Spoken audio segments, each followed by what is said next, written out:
Take out all these screws, take out all these screws, pull this board out, take a look at it, see if there's any shorts.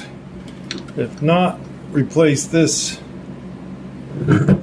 and move on. Okay, looking at this, it looks like there's an insulator, no insulator, insulator in the center one, and then sleeves on that one.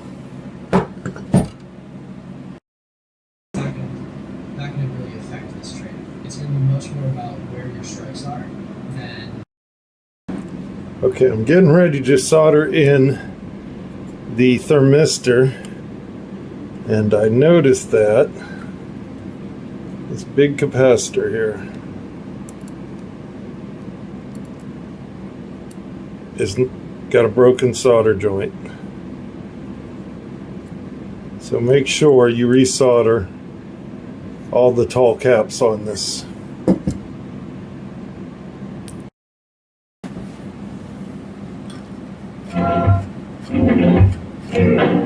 All right, power's up, works nicely.